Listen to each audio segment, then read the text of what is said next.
दोस्तों आपके अपने YouTube चैनल SSK एजुकेशन पर स्वागत है। दोस्तों जैसा कि आपके स्क्रीन पर दिख रहा है, उत्तर प्रदेश अधीनस्थ सेवा चयन आयोग की एक नोटिफिकेशन आई है जो लेखपाल से संबंधित है। जैसा कि आपके स्क्रीन पर दिख रहा है, राजस्व लेखपाल मुख्य परीक्षा ऑनलाइन आवेदन शुल्क जमा करने की यानी कि लेखपाल का जो फॉर्म आया उसको आवेदन करने की तिथि है 7/1/2022 और ऑनलाइन आवेदन शुल्क जमा आवेदन सबमिट करने की अंतिम तिथि है 28/1/2022, जबकि आवेदन में संशोधन की अंतिम तिथि है 4/2/2022। यानी कि 7 तारीख से यानी 7 जनवरी से लेकर के 28 जनवरी के मध्य में लेखपाल भर्ती परीक्षा के फॉर्म भरे जाएंगे और आवेदन की अंतिम तिथि जो संशोधन की अंतिम तिथि होगी 4/2/2022 होगी। तो दोस्तों हम बिना देर किए आज हम बात करेंगे लेखपाल के सिलेबस की। तो जो आयोग के द्वारा जो नया लेखपाल का सिलेबस जारी किया गया है, तो दोस्तों हम सीधे चलते हैं लेखपाल का कौन सा सिलेबस जारी किया गया। उससे पहले हम देख लेते हैं थोड़ा सा ये क्या दिया हुआ है नोटिफिकेशन आपके यहाँ। उपयुक्त विज्ञापन के साथ आवेदन फीस जमा करने की अंतिम तिथि 28/1/2022 तक है। इस तिथि के बाद कोई आवेदन फीस स्वीकार नहीं होगी। आवेदक अपने आवेदन का प्रिंट आउट तब तक नहीं निकाल सकेगा जब तक कि उसकी फीस का समायोजन बैंक द्वारा नहीं किया जाता है। अतः अभ्यर्थी द्वारा बैंक से शुल्क का समायोजन 28/1/2022 तक अथवा उसके पश्चात विलंब 7 दिवस के अंदर अर्थात दिनांक 4/2/2022 तक अनिवार्य रूप से करा दिया जाए। इस अवधि में अभ्यर्थी अपने आवेदन में अनुमान्य विवरण को संशोधित भी कर सकता है। तो दोस्तों अब आप लोग तैयार हो जाइए। जैसा कि आपके दिख रहा है, कई दिनों से लगभग 3 सालों से इंतजार था जिस भर्ती का वो भर्ती आ चुका है। तो आइए हम बात करते हैं इसके सिलेबस की। क्या है इसका सिलेबस जो आपके आयोग के द्वारा जारी किया गया है। दोस्तों आयोग के द्वारा जो सिलेबस जारी किया गया, पहले यहाँ पर हम देख रहे थे थोड़ा सा यहाँ पर फीस के बारे में दिया गया है कि कितने शुल्क जमा करने होंगे।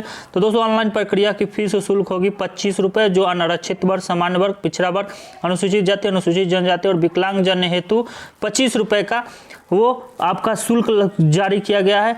दोस्तों अगर हम बात करें अपने सिलेबस की, तो चलिए आइए बात करते हैं हम सिलेबस की। जैसे आपके स्क्रीन पर यहाँ पर दिख रहा है कुल पदों की बारे में जिक्र किया गया है। तो दोस्तों कुल एज और कुछ पदों के बारे में तो यहाँ पर आपको ग्रेड पे दिखा रहा है कि 5200 से 20,200 से ग्रेड पे है और 18 से 40 आपका एज है। टोटल जनरल के लिए सीट है 3,271 और अनुसूचित जाति के लिए सीट है 1,690, फिर अनुसूचित जनजाति के लिए 152 सीट है और अन्य पिछड़ा वर्ग का 2,174 सीट है। आर्थिक रूप से कमजोर EWS के लिए 798 सीटें हैं और जो कुल पद 8,085 है। तो दोस्तों एक बहुत ही सुनहरा अवसर है। जो भी लेखपाल के भर्ती का इंतजार कर रहे थे उनके लिए इससे अच्छा सुनहरा अवसर कुछ नहीं हुआ। तो दोस्तों आज से ही और अभी से ही लग जाइए, क्योंकि अब लेखपाल की भर्ती में लगभग एग्जाम आपकी बात करें हम, एग्जाम हमारे हिसाब से एग्जाम मार्च के लास्ट तक या अप्रैल के फर्स्ट वीक तक एग्जाम होने की पूरी संभावना है। तो दोस्तों चलते हैं हम अपने सिलेबस की तरफ, देखते हैं आज सिलेबस क्या है। तो हम सिलेबस बात करें, जो सिलेबस आयोग के द्वारा जारी किया गया है उसमें सिलेबस की बात करें हम, तो देखिए दोस्तों सिलेबस आपके सामने दिख रहा है जैसा कि आपके स्क्रीन पर है। लेखपाल के रिक्त पदों पर चयन हेतु लिखित भर्ती परीक्षा की परीक्षा योजना एवं पाठ्यक्रम। तो दोस्तों लिखित परीक्षा एक पाली की होगी जिनमें प्रश्नों की कुल संख्या 100 तथा समयावधि 2 घंटे की होगी।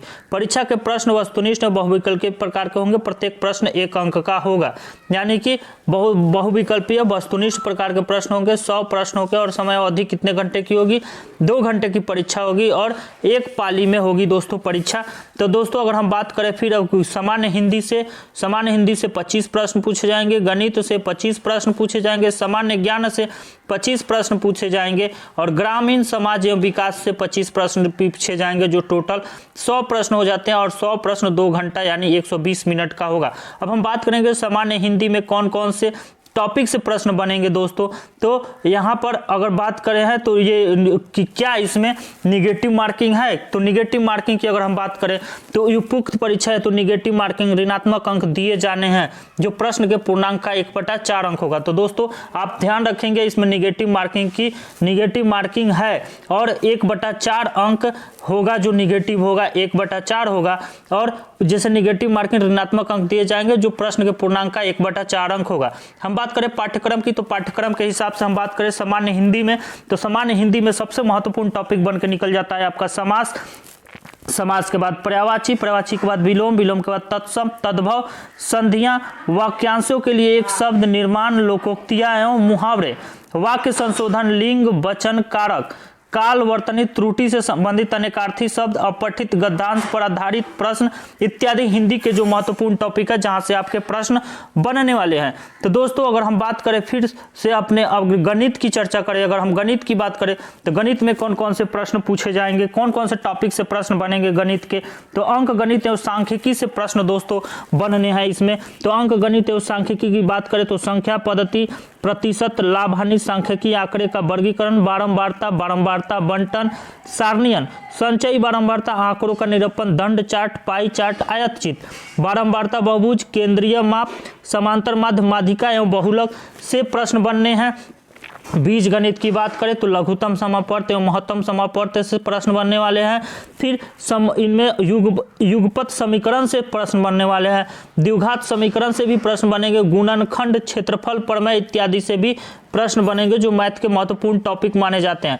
दोस्तों मैथ की बात हो और रेखा गणित की बात ना हो तो रेखा गणित की अगर हम बात करें तो त्रिभुज संबंधी पाइथागोरस प्रमेय से प्रश्न आएगा। त्रिभुज से है, आयत है, वर्ग है, समलंब, समांतर चतुर्भुज है, समचतुर्भुज के परिमाप तथा क्षेत्रफल, वृत्त की परिधि इत्यादि क्षेत्रफल से प्रश्न पूछे जाएंगे। अगर हम बात करें सामान्य ज्ञान की तो सामान्य ज्ञान का बहुत ही बड़ा रोल होने वाला है दोस्तों, अहम रोल होने वाला है उत्तर प्रदेश लेखपाल भर्ती के एग्जाम में, क्योंकि सामान्य ज्ञान से अगर हम बात करें पूरे सामान्य विज्ञान से प्रश्न बनेंगे। फिर राष्ट्र तथा अंतर्राष्ट्रीय महत्व की सामयिक घटनाएं, भारत का इतिहास, भारत के राष्ट्रीय आंदोलन, भारतीय राज्य व्यवस्था तथा अर्थव्यवस्था से प्रश्न बनेंगे। विश्व भूगोल तथा जनसंख्या, सामान्य विज्ञान के प्रश्न, दैनिक अनुभव तथा प्रेक्षण से संबंधित विषयों सहित विज्ञान के सामान्य प्रबोध एवं जानकारी पर होंगे जिसकी किसी भी सुशिक्षित व्यक्ति से अपेक्षा की जा सकती है जिसने किसी वैज्ञानिक विषय का अध्ययन नहीं किया। दोस्तों अगर हम बात करें भारत के इतिहास के अंतर्गत आर्थिक, सामाजिक, सांस्कृतिक तथा राजनीतिक पक्षों की व्यापक जानकारी पर ध्यान देना होगा। भारतीय राष्ट्रीय आंदोलन पर अभ्यर्थियों से भारतीय स्वतंत्रता आंदोलन की प्रकृति तथा विशेषता, राष्ट्रवाद का अभ्युदय तथा स्वतंत्रता प्राप्ति के बारे में सामान्य ज्ञान अपेक्षित है। दोस्तों अगर हम बात करें भारतीय राज्य व्यवस्था तथा अर्थव्यवस्था के अंतर्गत भारतीय राज्य व्यवस्था, भारतीय संविधान, भारत की अर्थव्यवस्था तथा नियोजन के व्यापक लक्षणों की जानकारी पर प्रश्न पूछे जाएंगे। तो दोस्तों विश्व भूगोल तथा जनसंख्या में केवल विषयों की समान जानकारी की परख होगी। इसमें भारत के भूगोल में भौतिक परिस्थितिकी, आर्थिक, सामाजिक, जननांकीय पक्षों पर विशेष बल दिया जाएगा। अभ्यर्थियों से उपयुक्त की सामान्य जानकारी अभिज्ञा विशेषता उत्तर प्रदेश के परिक्षेप में अपेक्षित है। दोस्तों ये आपका ये उत्तर प्रदेश आयोग के द्वारा जो जारी किया गया था नोटिफिकेशन, उसमें ये सभी चीजें लिखी हुई हैं जो आपके सामान्य ज्ञान से संबंधित और सिलेबस से बात करें हम कंप्यूटर के प्रारंभिक ज्ञान से संबंधित प्रश्न भी पूछे जाएंगे आपके एग्जामों में।